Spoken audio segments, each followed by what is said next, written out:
সেটা কিন্তু এই ম্যাচেও তারা বরাদ্দ রাখতে চাইছেন। যদিও এই ম্যাচে কিছুটা অ্যাগ্রেসিভ তারা 7 এলিমিনেশন শুরুতেই এবং এটা একটা বিগ পয়েন্ট মার্জিন তো যুক্ত করছেই। তবে অন্যদিকে রক্সম্যান এবার রয়েছেন ফ্রন্ট লাইনেই। আমরা আবার গ্রাউন্ড ধরে বানি ট্রিপল ফোরের একটি প্লেয়ারকে নিচে নামতে দেখেছিলাম। তবে তিনি আসলে এই জায়গাতে অবস্থান করতে চায় না। খুব সহজে দ্রুত এই জায়গা থেকে বের হয়ে যেতে চাইবেন। নিচে নেমেছেন রফিম।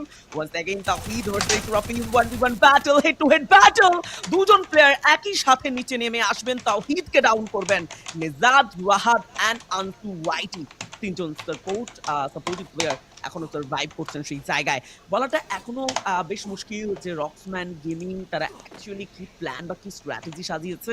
এবং জয়বার প্রিভিয়াস দিনে কিন্তু আমি লাইক বলবো যে প্রিভিয়াস ম্যাচ দিনেও কিন্তু আমরা মেনশন করেছিলাম যে রক্সম্যান গেমিং তারা এমন নয় যে পুরো ডমিনেট করে খেলছিল, তারা ব্যালেন্স করে খেলছিল। তারা নিজেদের এলিমিনেশন পয়েন্ট, তাদের পজিশন পয়েন্ট দুটোকে ম্যানেজ করে ব্যালেন্স করে যেভাবে পারফর্ম করেছে, ইটস ব্রিলিয়ান্ট। তবে অন্যদিকে জিডব্লিউ ভাই 2.0 এবার যেন ফ্রন্টি রয়েছেন সিয়াম ভাই আরো একবার। ব্যাটলটা শুরু হবেন বা রুফকে প্রথমেই তুলে নেবেন শারিন একসা। আবারও তার জায়গা থেকে শারিনের গর্জনটা দেখাচ্ছেন মিফতা, যদিও এবার পাল্টা আঘাতটা ফেস করবেন। তবে আমার যথেষ্ট কনফিডেন্ট রয়েছে সিয়াম ভাইদের দিকে, বিকজ ম্যান পাওয়ার যেমন রয়েছে তেমন পুরোটা সিনারিও তাদের দখলেই মনে হচ্ছিল। অপু ভাইরা খানিকটা ফরমেশন মেনটেন করে খেলছে, সো দ্যাটস ওয়াই পুরো একই সাথে রাশ দেওয়াটা তাদের পক্ষে কিছুটা কঠিন হবে। একদম বলতেই হবে যে কিছুটা কঠিন তো হবে, তবে একদম দেখো অসম্ভব কিন্তু নয়। এবার কিন্তু আমরা বিরাজকে দেখতে পাচ্ছি, তিনি সাইড চেঞ্জ করছেন। বানি 444 এক্সপেকটেশন ডিমান্ড ফিল আপের যে ব্যাপারটা গতদিন কিন্তু তারা চেষ্টা চালিয়েছেন, অসম্ভবভাবে কিন্তু তারা নিজেদেরকে টিকিয়ে রাখার লড়াইতে ছিলেন। এবং বলবো যদি টপ 6-এর হিসেব বিবেচনা সেখানেও তাদের নামটা ছিল, বাট আজকের দিনে আরও বেশি উঠে আসতে পারেন কিনা, ঘুরে দাঁড়াতে পারেন কিনা দেখবার অপেক্ষা। AKM মিরাজ লাইন আপ যেভাবে সাজিয়েছেন, তুসিন রোমানদের মতো প্লেয়ারদেরকে যখন দলে ভিড়িয়েছেন তখন একটা ব্যাপার কিন্তু আসলে তারা পুরো কমিউনিটিকেই জানিয়েছেন, ওভারঅল ফ্রি ফায়ার বাংলাদেশ কমিউনিটিকে জানিয়েছেন যে হ্যাঁ, তুসিন রোমানদের মতো এই ইয়ংস্টাররা চাইলে যে কোনো দলকেই তারা একদম দমিয়ে দিতে পারেন। সঙ্গে যখন থাকে তাহমিদের মতো একজন আউটস্ট্যান্ডিং অ্যাথলিট, যিনি তার অ্যাকিউরেসি, তার অ্যাকিউরেট গেম প্লে সব কিছু মিলিয়ে তার কন্টেন্ট ক্রিয়েশনকে এক অন্য মাত্রায় নিয়ে গেছেন, তখন এই AKM মিরাজ তিনি হয়তো বা কপালে কোনো চিন্তার ভাঁজ ফেলবেন না, বাট হ্যাঁ চিনতে পারতে পারে এখন, কারণ ইনফর্ম ফ্লিকার উইথ শুভ, সেখানে রয়েছে আউটস্ট্যান্ডিং লিডার টপ 1 মানিকের মতো সাপোর্টিভ রোল যখন একটা দলে রয়েছে রাত ভাইদের এগেইনস্টে। এবার কি করবেন AKM Miraj, that's the question. But Dibs gaming has থেকে এটা ওয়াইপ আউট হয়ে গেছে, রক্সম্যানদের নাম বারবার যেন এগিয়ে আসছে, এবার কি করবেন। এবং সেই সাথে কিন্তু আমরা নাইস ফ্লিকার শট কানেকশন, ফ্লিকারের শট পেয়েছে কানেকশন। ফ্লিকার এবার হয়ে গিয়েছে নক, এবং নক নিয়েছেন এবং দূর থেকে আরো কিছু ড্যামেজ জুড়বেন। আনাদার নক, শুভ এন্টার করবেন, ক্লোজ রেঞ্জে ড্যামেজ দেবেন, যেন ছিন্ন বিচ্ছিন্ন করছেন সবাইকে। বাট করবেন তো করবেন কি, বলছিলাম সংখ্যা বাড়তে পারে যখন এই রকম একটা এক্সপেরিয়েন্স টিমের এগেইনস্টে কম্পিট করতে হয়, কাজের কাজটা কিন্তু করতে হবে। গত দিন কিন্তু AKM মিরাজরা head to head battle, head to head ফাইটে তারা কিন্তু রাত ভাইদের দেখা পেয়েছিলেন, আজকেও পাচ্ছেন। একই গ্রুপে থাকার দরুন কিন্তু ব্যাপারটা তৈরি হয়েছে। সো সেই হিসেব বিবেচনায় রাত ভাইরা কিন্তু আবারও অনেকটাই কিন্তু বিপদে ফেলে দিলেন। আর একটি মাত্র প্লেয়ার রোমান এক্সপেরিয়েন্সের জায়গাটা তিনি এই জায়গায় লাগাতে পারবেন কাজে। Shuvo nice one, oh my goodness, what are you doing Roman, come on double knock in a row, double headshot ভাই, this is Roman for you Bangladesh top 1, come down, this is the time. Roman revive করেছেন তুসিনকে, Roman জানেন কি করতে হবে এই জায়গায়, কাজের কাজটা রোমান করার জন্য অপেক্ষমান। আবারও কিন্তু মানিককে এই মুহূর্তে কিন্তু তিনি স্পট করে রেখেছেন, জানেন মানিক উপরে ওঠা মানেই মানিকের হেলমেট উড়িয়ে দেওয়ার মতো একটা অ্যাঙ্গেল তিনি পেয়ে বসবেন, এবং সেখানেও তুসিনকে কিন্তু এবার রোল প্লে করতে হবে। বাট ফ্লিকার আকাশ থেকে তুসিনকে নামিয়েছেন নক করে, এবং সেই সাথে কিন্তু আবারও সিচুয়েশন কন্ট্রোলে নেওয়ার ট্রাই করবেন। এবার কি করবেন actually Roman, that's the question goal to Roman. এবার একা, nice, look Roman, the true savior for AKM Miraz Gaming. Miraz যাদেরকে চুজ করে, মিরাজ জেনে শুনে চুজ করেছে কাকে দলে ফেরালে শঙ্কা মুক্ত থাকা যায়। রোমান এবং তুসিন হাইলি সেই কাজটা করে যাচ্ছে, হ্যাটস অফ। একদমই। একদমই জোন শ্রিঙ্ক করছে এবং যারা গেমিং তাদের রোটেশন এবং তারা ব্যস্ত টিমের প্লেয়ারগুলো এখন আসলে একত্রিত হবে, তারা লাস্ট জোনের জন্য প্রিপারেশন নিবে। যারা গেমিং প্রিভিয়াস ব্যাটেলের কথা আমরা মেনশন করছিলাম, ম্যান পাওয়ারগুলোকে রিকল করে খুব দুর্দান্ত একটা পারফরমেন্স তারা সেই ব্যাটেলে দেখিয়েছেন। তবে এই মুহূর্তে রক্সম্যান আরো একবার ব্যাটেলে যাবেন, যেখানে শুরুতেই তাওহিদকেই টার্গেট করা, তাকেই তুলে নেওয়া, এটা তবে কিশোর ইঙ্গিত দিচ্ছে এই মুহূর্তে উইথ 10 এলিমিনেশন পয়েন্ট রক্সম্যান তাদের অপোনেন্টই আমরা অপু ভাই 2.0 দেরকে দেখতে পাবো। রাহাত এগিয়ে যাবেন, তবে রাহাতের সাথে সাথে তার টিমের আনসু হোয়াইটের দিকেও নজর রাখতে হবে, কারণ প্লেয়ারটি ডাউন হয়েছিল, রিকল পেয়েছেন, আবার লং থেকে কিছু চার্জের চেষ্টা, তবে এবার শর্ট রেঞ্জে রাহাত যথেষ্ট মারকুটে ভঙ্গিতে পারফরমেন্সের চেষ্টা করছেন। আমি বিলিভ করি যে রক্সম্যান গেমিং অ্যাকচুয়ালি তাদের পজিশন গ্র্যাব করতে একেবারেই ছাড়েনি এবং এই মুহূর্তে মারুফ দ্য লাস্ট ওয়ান অ্যাথলেট এবং তাকে বিদায় দিলেই কিন্তু এই সিচুয়েশনে অপু ভাইদের রাজত্ব কিছুটা ক্ষীণ হবে এবং আরো একজন অ্যাথলেট যদিও লং এ রয়েছেন সেই দিকেই নেজাদ এগিয়ে যাচ্ছেন M590 হাতে, ভালো একটা টেক ডাউন দিবেন and goodbye. I think like জয়ব্রো এরকম একটা সিচুয়েশনে রক্সম্যানদের এই প্রেসার, এই অ্যাগ্রেসিভনেস সবকিছু খুব দুর্দান্ত চেষ্টা করছেন।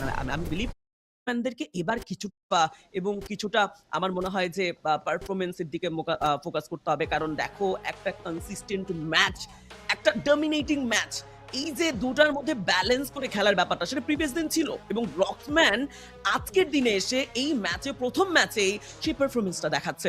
শুরু থেকেই তাদের মানকুটিত ভঙ্গিতে খেলা এবং লাস্ট মুহূর্ত পর্যন্ত আস্তে আস্তে যেখানে প্রায় 10 থেকে 12টা পয়েন্টের সংযুক্তি ওভারঅল স্ট্যান্ডিং এ, সেখানে আজকের দিনও টেবিল টপ হবে না সেই ব্যাপারে আসলে প্রশ্ন তোলাটাই এক প্রকার বোকামি হবে।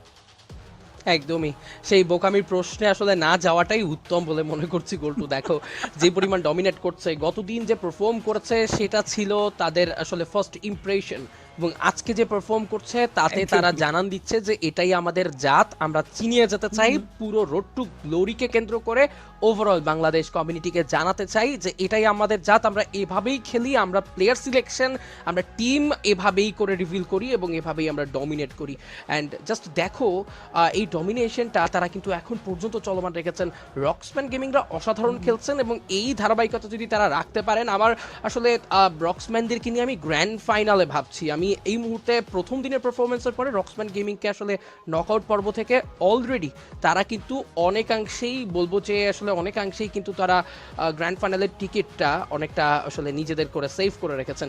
সো আজকের দিনটা তাদের জন্য আরও একটা দিন, আজকে সেই চূড়ান্ত অধ্যায় তারা এখান থেকে লেখাবেন, তার পরবর্তীতেই তারা পৌঁছবেন সেই মহা মঞ্চে। হয়তো বা দেখবার অপেক্ষা, এখন পর্যন্ত অনেক কিছুই অজানা। তবে হ্যাঁ, আমরা বলতে পারি যে বাংলাদেশ টপ ওয়ানদের সাইড থেকে যে পরিমাণ কুইক অ্যাটাকটা করা হয়েছিল, বুঝে শুনে ফাইট করা ছিল, সেখানে কিন্তু সত্যি মেনশন করতে হবে মানিকের টিম সাপোর্ট।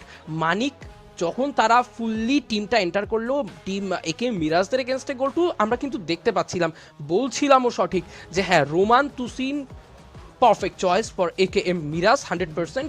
অন্যদিকে বাংলাদেশ টপ ওয়ান যখন তাদের প্রতিপক্ষ, তখন আসলে এই বেস্ট চয়েসের এগেনস্টেও তাদেরকে ডিসপিউট দেওয়ার জন্য, তাদের এগেনস্টে কম্পিট করার মতো ফ্লিকার খুবই শার্প শুটার, আর Shuvo is the outstanding 1v2 1v3 sometime full 1v4 taker player. So এমন টিম যেখানে মানিকের মতো একজন সাপোর্টিভ রোল রয়েছে, সমানে কম্পিটিশনটা হবে। ঠিক তেমনটাই হলো, যখনই ক্লোজ এন্টার করলেন বাংলাদেশ টপ ওয়ান, ঠিক সেখানেই একে মিরাজরা একটু নড়বড়ে হয়ে যায়, সেখান থেকেও টেকনিক্যালি নিজেকে সেভ করে রোমান যে খেলটা দেখালেন, যে আসলে ক্লাইম্যাক্সটা দেখালেন, এটার জন্য কিন্তু মোটেও অপেক্ষমান ছিলেন না কেউ। এটা কিন্তু সত্যি একটা সারপ্রাইজিং অ্যাটাক ছিল। ইয়াস, এবং বলতেই কিন্তু আবারও ব্যাক করেছি আমরা ম্যাচের মধ্যে। লাস্ট 3 নিয়ে ব্যাক করেই আমরা বেশ কিছু বাংলাদেশ টপ ওয়ান বিদায় নিবেন, তবে সেই জায়গায় Roxman gaming, Zara gaming and Siam ভাই তিনটি টিমকে অবস্থান করতে দেখছিলাম। আবারও টপ 3 তে এন্ট্রি নেওয়া রক্সম্যানদের জন্য it's a big match, big bull match. Let's go রক্সম্যান gaming. Long থেকে জারা গেমিং তারাও অবস্থান করছে 12টি এলিমিনেশন পয়েন্ট, এটাকেও মন্দ বলা যায় না। জয়ব্রো দেখো তাসিম থেকে শুরু করে প্রত্যেকটা প্লেয়ার এত পারফেক্টলি পুরোটা লবি তারা দাপিয়ে বেরিয়েছেন, এত পারফেক্টলি তারা নিজেদের অবস্থানটা শো করেছেন, দ্যাট ইজ ব্রিলিয়ান্ট। তবে সিয়াম ভাই কনসিস্টেন্সিতে তাদেরকে পেছাবো না আমি কখনোই। তবে এবার শারিনের দিকে আসবে একটি বুলেট, তাকে ডাউন করা হয়েছিল, রিকল পেয়েছেন তিনি Mifta Sabuj YT. Let's go once again long থেকে ফাহিম এক্সের চার্জ। ও ওয়াও, ভিএস কে দিয়ে পুরোপুরি ভাবে ইয়ামদের প্রেশারাইজ করা, তবে কিলগুলো গিয়েছে রক্সম্যানদের খাতায়। It's a 4v4 battle. What do you think Joybro, Roxman gaming নাকি জারা গেমিং? যদিও ইকুয়াল সিনারিওতে বলা বেশ মুশকিল হবে সেটা। There is a high possibility for Rocksman Gaming, but nothing to say, nothing to predict, guys. এখানে কিন্তু আসলে যারা গেমিংরাও খেল ঘুরিয়ে দিতে পারেন, যদিও বা ভুল করছেন না এখন পর্যন্ত। Oh Rahat, what a headshot! ফাহিমকে নক নেওয়া হয়েছে। এবার কিন্তু ড্যামেজগুলো আনসু জুড়ে যাবেন। আনসু একদিকে Nejat already super 10 double digit complete করেছে রক্সম্যান গেমিং কে নিয়ে। যাই বলবো তাই যেন কম হয়ে যায়। শুরুতেই বলেছিলাম গ্র্যান্ড ফাইনালের স্বপ্ন দেখা যায় রক্সম্যানদেরকে নিয়ে। নকআউট পর্ব তো তাদের জন্য অনেক ইজি। এবার তাওহিদ ক্লোজ এন্টার করেছেন, তাওহিদ নক নিয়েছেন, কাউন্টার দিয়েছেন যারা নক করবেন, যারা চেস করবেন, বাট শেষ ফলটা, শেষ হাসিটা রক্সম্যানরাই হাসবেন।